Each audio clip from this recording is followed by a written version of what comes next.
Hello everyone, my name is Christian. Welcome back to Tekpon. Today our guest is Dragos, the head of business development at Twipla. Hello. Hi, Christian.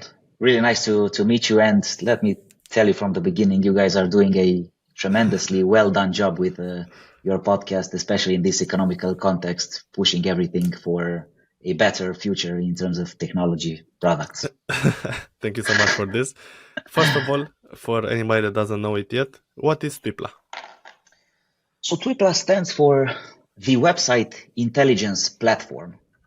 Initially, we started as visitor analytics back in 2015 as a very simple, to the point, statistical website statistics solution in the area of website analytics, and aggressively morphed into this all-encompassing, complete website intelligence platform. And why intelligence and not analytics? Because we're not only revolving towards the statistical side of things, website statistics, but we added other plethora of features like behavioral features and communication features. So you wouldn't see who exactly are your visitors, but on top of that, you would see in the same platform what are your visitors doing on your website, and you can also get the chance to interact and engage with those visitors at particular moments in your website, just in really short. Yeah. And what would you say is the biggest problem that the product solves? Yeah, so basically here, I would just try to outline our position in the market. First of all, we are a privacy first or privacy by design solution, which entails the fact that we are not using the cookie technologies at all. This thing, it's a really huge subject at the moment now. The privacy topic is ramping up big time all around the world, especially in the American continent at the moment. So we are putting the privacy aspect in the center of our activities. We're not tracking any personal side of information for our visitors. This is one thing. But also we do have also a module inside our platform, which is called the maximum privacy mode. It's a default mode for us. And this is even consentless. Essentially, we're anonymizing all the personal side of information of our visitors. Yeah. We're not storing nor retrieving anything from the user's device. Yeah. Well, obviously, we are not a free product because you know what they say. If it's free, then you're the product. exactly. Yeah, we're totally on the other side of the aisle. And another aspect which I would like to emphasize is the fact that we are extremely easy to use due to the fact that we have the complexity of the features under one roof. So basically, in this regard, you wouldn't have the need to jump from one product to another, from one platform to another. Let's say if you want to look at heat maps. Okay, I have a product for heat maps. We added this heat map inside our platform, so you wouldn't have to jump from one product to another, just to marry all this data together and have a 360 view of all the things. And most importantly is that we're facilitating the communication between all of our internal sub-modules. Yeah, so if you're looking at one module at heat maps, you would also see some additional statistics on things. Yeah, you can combine tools. For instance, you can look at specific data traffic combined with UTM campaigns due to the fact that we have the pretty complex capacity to filter out data based on all sorts of criteria, channels, countries, devices, all sorts of things. And this ties very well with the enterprise users as well. Okay, thank you for sharing. Now I understand more about the product. But what do you think are the most loved features? At the moment, I would say I wouldn't even use the word love, but I would maybe refer back to the need side of things. Yeah. And I'm looking at the privacy area, the cookieless aspect of our platform. For instance, a few months ago, we closed a partnership with the Technical University of Munich, one of the leading educational institutions out there. And they switched from a cookie-based tool to a cookieless tool, to Twipla, and they saw 5x bump in the monitored traffic. It's a huge amount. I remember we did a study with the University of Bochum this time in Germany back in the day, and we saw that actually 95% of people are rejecting those sometimes annoying cookie banners. Yeah, they're jumping all over the place all the time. So you're losing 95% of the data because if you're not giving consent to that cookie banner, you're not able to be tracked. Yeah. So you're not garnering this data. So this is one thing, because we're providing 100% of the visitor data under our maximum protection mode. This is basically a privacy paradox in a way. Yeah. You're privacy conscious, but still you're garnering more data. And this is because of our internal tech stack, that we're anonymizing all sorts of information, the personal side of information. So we're targeting only session-based KPIs. Yeah. How long was a session on your website? If it's a new visit, it's a returning visit, you wouldn't need the personal side of information for this. So we're tracking everything session focused. On top of this, obviously, we do offer these complex features like conversion funnels, where you can build your own funnels and see conversion rates on your website, event tracking, even session recordings. And this also ties to the privacy aspect as well. So you would see how actually your visitors are moving on your website in a video. So this is actually privacy focused. You're not storing personal information on this. Wow. Didn't know about this that existed, but I'm amazed. I'm curious to know, what are the use cases? What type of companies need your solution? What industries? I don't know. You know what? I'll just put it in plain language, as sometimes cowboys are speaking like this. All the websites, all the webmasters, let me put it like this. All the webmasters, if you have a website, you would need statistics to track your activity on your website. But we see more and more, just to be more specific with my narrative here, I would see more and more the enterprise side of clients. And I mentioned before that the US enterprises are seeing a need or a want in this privacy topic. So they are turning very fast to this privacy sensitive solutions out there, especially if you're talking about website analytics. This ties back to all sorts of things. It can even impact ESG ratings, for instance, which is huge for, especially if you're listed on the stock markets around the world. So I would say this criteria would be, and obviously, just not to leave it out, the ease of use, because sometimes if you're looking at other analytics platforms out there, and I'm emphasizing here the free ones, which maybe everyone knows, it's the big brother out there, which everyone knows. I wouldn't emphasize the name now, but you would need a PhD in order to navigate these platforms. Yeah? So we are making the analytics in such an intelligible way and digestible that I'm jokingly saying now that even a Labrador or Gold Retriever can read these KPIs, which we're showing. Yeah. I love it how you put it. And how about the pricing? How does it work? Pricing, and I'm trying to be as less subjective as possible. But compared to the features, the number of features in our platform, I would say the pricing is unbeatable. And it's proven by the fact that we at the moment have more than 2.5 million installations in more than 190 countries, and we're growing at a very fast rate, I would say. So first of all, our pricing packages are not divided by features. You would have access to all the features in our private all the packages, and we're limiting everything through on page views. So for instance, just to give you a quick example, the basic package, it's $12.99 per month, and it's kept to 10,000 page views. It's pretty accessible, I would say.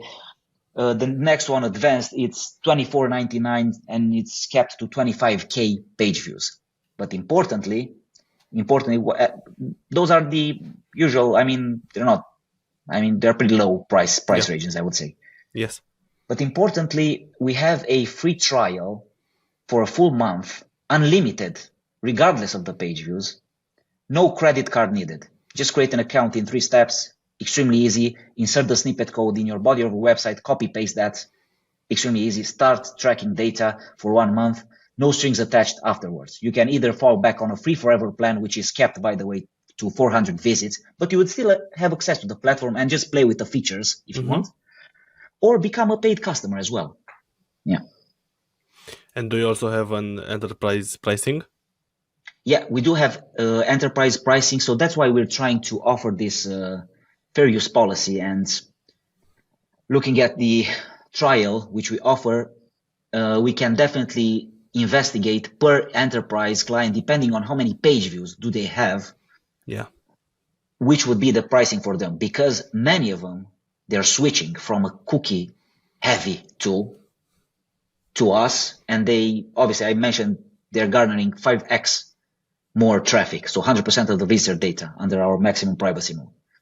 And they would have to see how many page views do they have. But really depends. Those offers usually are tailored, but compared to the page views, which I mentioned before, compared to the pricing, it's really, I would say it's pretty competitive.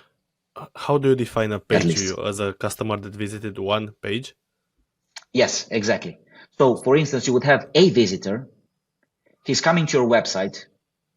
He's viewing one page, homepage. He's going to the pricing. That's the second page view. Oh, okay. Overall, this is one session. Mm-hmm. Yeah. So one visitor, one session, multiple page views. Yeah. Exactly. That's how it goes. Yeah. Okay. Thank you for explaining. I'm curious to know how competitive is your market and how do you see the future of it? Yeah, very good question. And I would, if you would allow me like 1 or 2 minutes, maybe I would just give you no rush. a bigger context, because please, in the cloud/SaaS market, because we are the SaaS podcast, you know that it's not the same times like before the pandemic, before the COVID hit, where everyone experienced massive growths. Investors were pouring money into companies, sometimes without concrete product market fit, even on pure PDFs, man. And you would see those astronomical numbers, 70x for times revenues, or 100x times revenues. It's incredible. But due to the fact that inflation was skyrocketing post-pandemic, and obviously after the inflation, you get the interest rates from the bank skyrocketing as well, investors are becoming more conscious, let's say, to SaaS customers, and are not jumping with the money like before, pouring money without actually thinking. So now, in this economical context, you would actually need to be profitable. And by the way, we are a bootstrap company, no external investment. Wow. We're actually, we're sustaining our own growth. In this regard, the market itself, not even if you're looking at the analytics side of things, the market itself in SaaS and technology sphere, it's becoming more and more competitive. Now, referring back to the analytics side of things, the market still, I would say, there are same players as before, I would say. People are starting to also introduce the privacy focused analytics, which in my opinion, but we are unbeatable here because our tech stack proves it, and we have major breakthroughs tech-wise with some data clusters managing to able to filter all the data together. And on top of this, I'm adding a second layer with the products, all the verticals we offer within one platform. Yeah.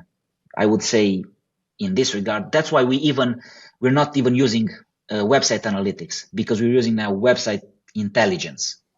We're trying to run from let's say, more red ocean and really create our new blue ocean with this sort of phrasing. Yeah, we're not website analysts, we're website intelligence. That's why, because we're adding other features as well in terms of behavior and communication on top of the statistics side of things. I understand. How about the story of the company? How did it start?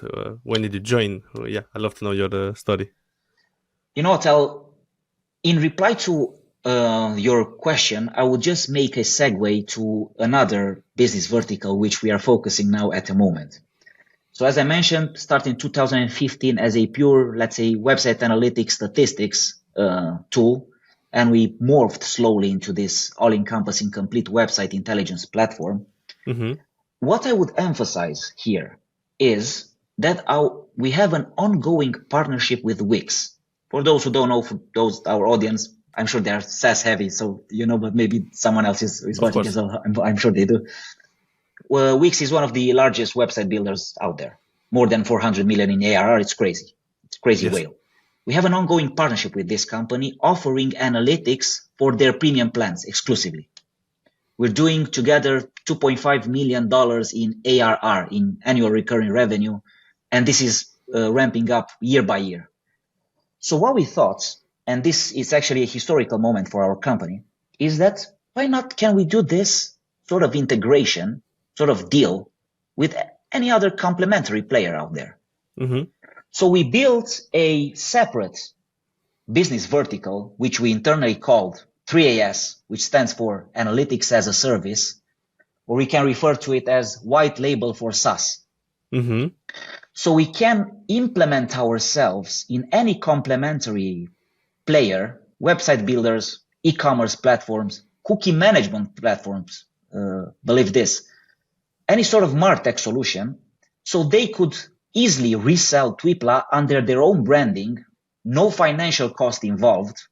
We can do the revenue share model straight away.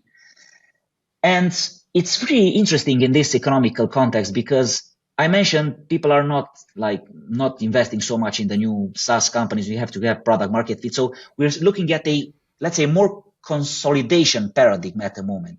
Players are starting to come together. Yes. Even in Romania, because both of us are Romanians, we have a deal, for instance, with GoMag.ro. It's one of the leading, let's say, e-commerce platform in Eastern Europe, I would say. Mm-hmm. So they recently launched GoMag Insights, which is Twipla, and we are doing all the heavy lifting in this regard. We're offering free trials for users so they can test the platform unlimited. Support is even done by us in a chat bubble, completely branded under our own branding.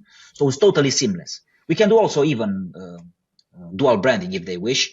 But this is a pivotal moment, I would say, in the history of our company, because at the moment, I am personally in talks with heavyweights around the globe, from India to London to Western Europe, US, and we're starting to integrate Twipla into many, many offerings. And by the way, if you give me just another minute, No problem. Great, thank you.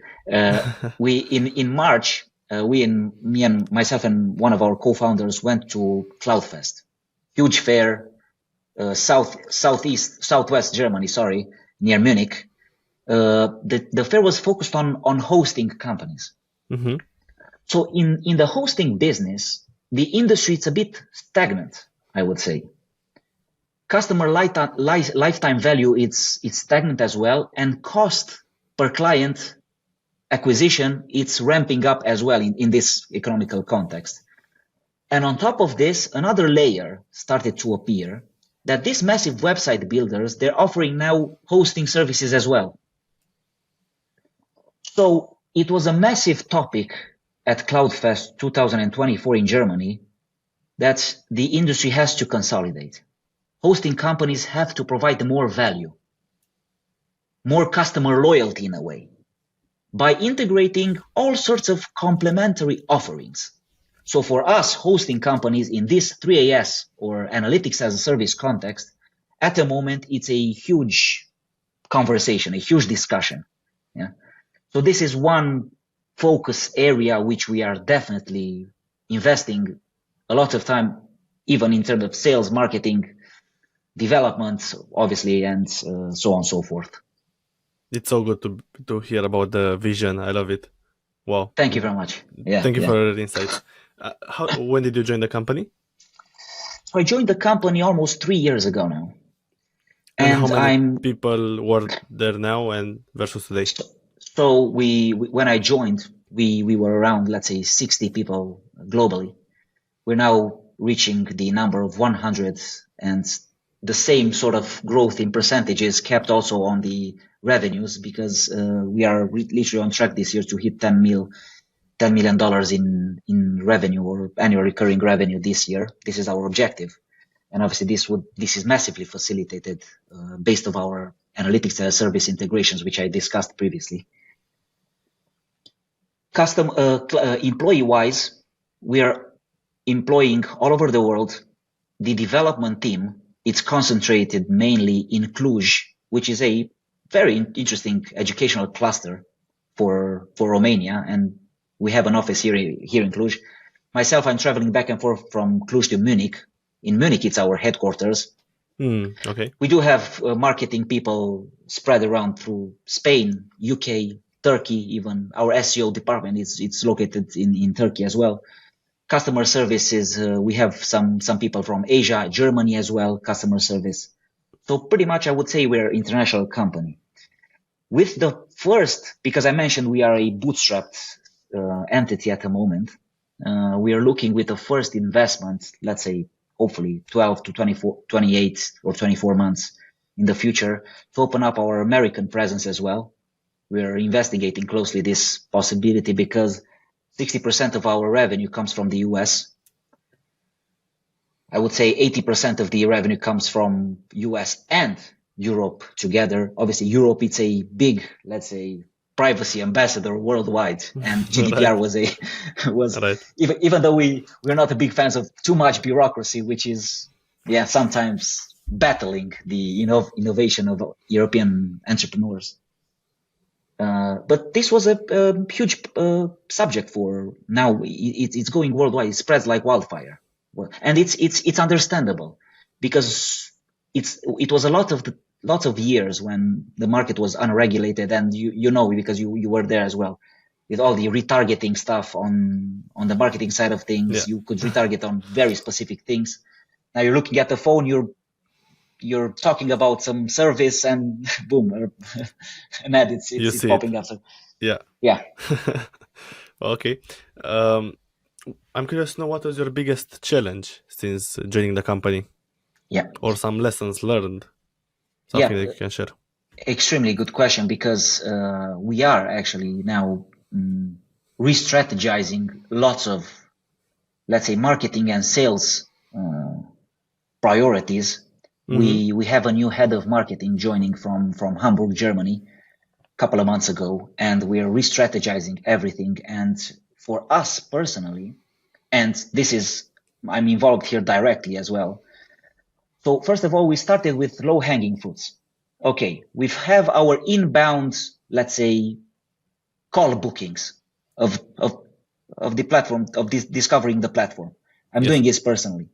So as soon as someone books a call and starts to use our platform in a free trial, these people, they need additional nurturing.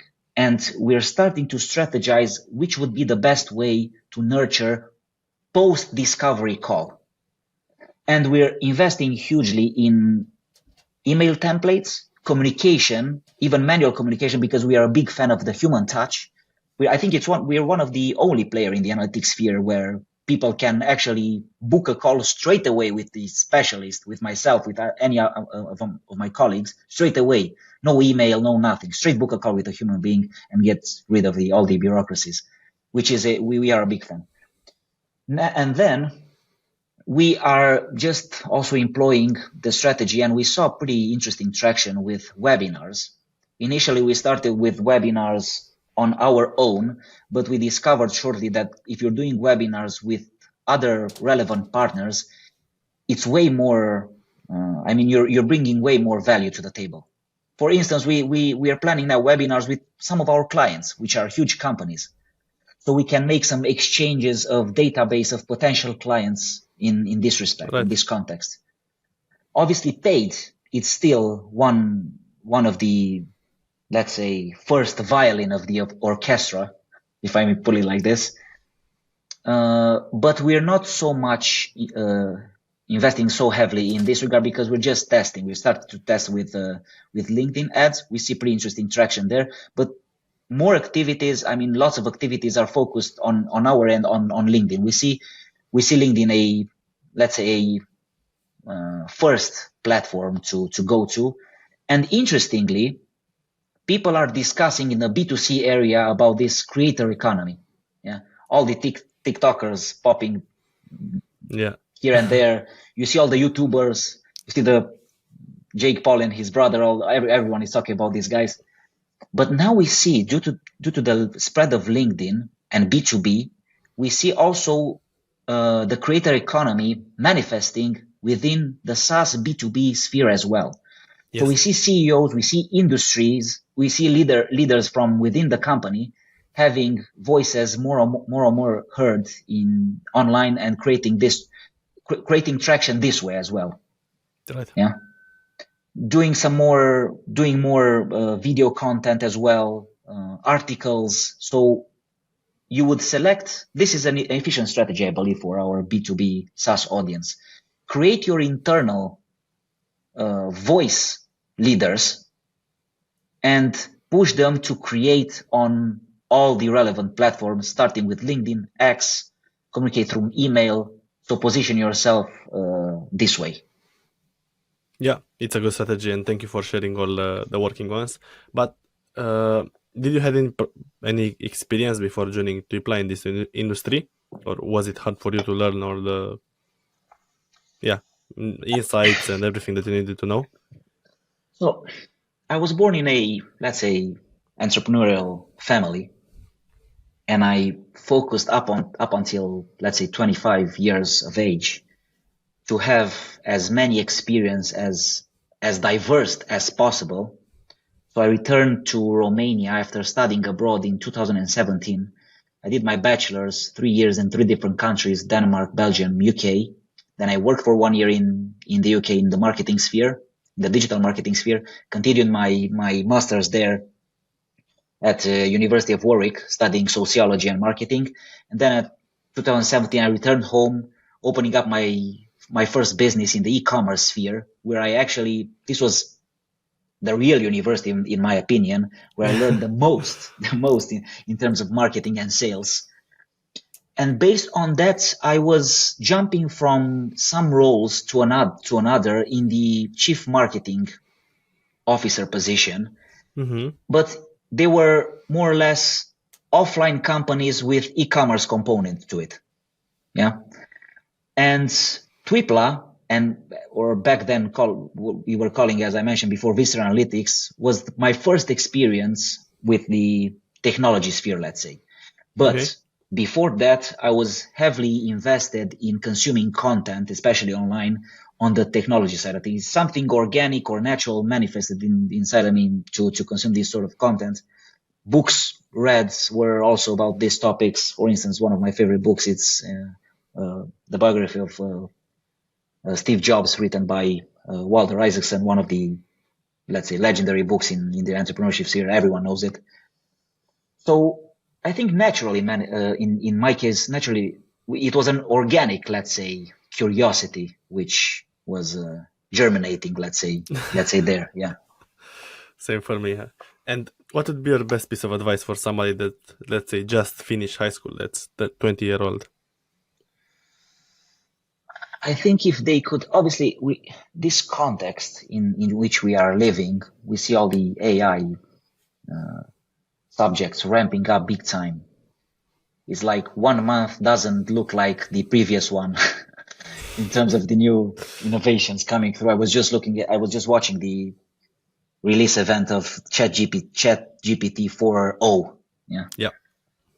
And you see image added in, you see sound added in. It's totally, it's groundbreaking. I would say it's so many breakthroughs are made like week by week now. If back then we had breakthroughs like month by month, or let's say quarter by quarter, now it's week by week breakthroughs, because huge money are invested into these topics, and then the technology is in such a way that the fundamentals evolve themselves with the AI capabilities. The only suggestion, or one of the suggestions which I would put out there, is, which helped me also in my case, this is a totally subjective thing, this helped me personally, is to definitely stay curious all the time. Stay curious and stay thirsty. Try to, and when I'm referring to the curiosity, you should definitely start to pull the threads of your own interest deep down, whether you call it, I don't know, meditation or personal reflections or whatever. Just try to look at your own curiosity out there. Yeah. Try to also to isolate yourself with all those dopamine hits out there, which obviously consumes your attention, because in a way, the only knowledge you're capable of absorbing, okay, you're reading books, that's fine. I read books as well. But the only true knowledge which I acquired is the fact that I was being able to be attentive, stay present in the moment, and really absorb that situation. Stay curious and try to have real life experience. If you want content creation, go ahead, do content creation. Just test it. Just start doing something. Yeah. This would be my only points which I would put out there, because I'm not trying to put more, because obviously many people are bombarded with all the information. I want to just put the essential out there. Yeah. No, I agree 100%. Thank you so much. And I have one last question for you. I ask everybody on the podcast. Yes. What's your favorite software, your favorite SaaS that you use, but apart from Twipla? Obviously, yeah. Apart from ourselves, I think I'm using almost on a daily basis now. I'll say two. One for personal use, let's say more on the entertainment side, let's say job, post office, and then during office. During office, I'm using lots of AI tools in terms of enhancing my, let's say, reach out capabilities. And here I'm not referring to, let's say, automatic reach outs to potential clients.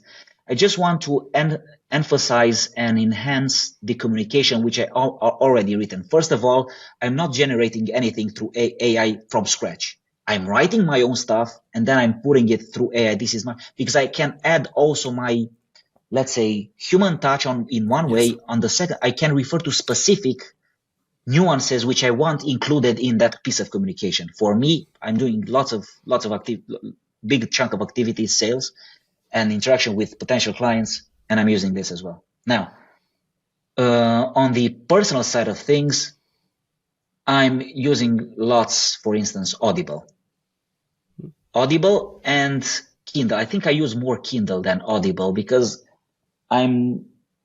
sometimes you're listening to a podcast or to a book while you're doing some other thing. In my case, this is not applicable. I cannot literally memorize anything if I'm doing something and then listening.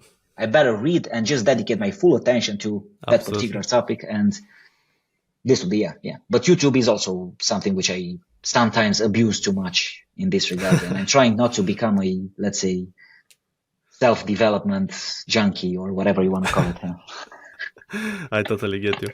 Is there anything else that you want to mention today on the podcast? Yeah, we just want to let this thought with our audience, just to be conscious about their, let's say, privacy invasive technology they're using at the moment. Because in our case, I discussed this personally with so many clients, when things were too late for them to engage and switch from a privacy heavy stance to a privacy sensitive stance, and they actually received fines from governments. And I'm not talking about the largest, even smaller companies, especially in territories in the Western Europe and even the United States. So test the platforms. They are free. I'm definitely more than open to guide you through the plethora of features and to the jungle. If you think it's a jungle, I'm telling you, I think you can really digest it way better if you have someone guiding you through the jungle. Yeah. Absolutely. Thank you so much, Dragos. It was really insightful and super episode. I loved it. And I'm grateful for you joining us. Christian, many thanks, and keep up the good work you're doing, guys. Tremendous job. Many thanks again. Thank you.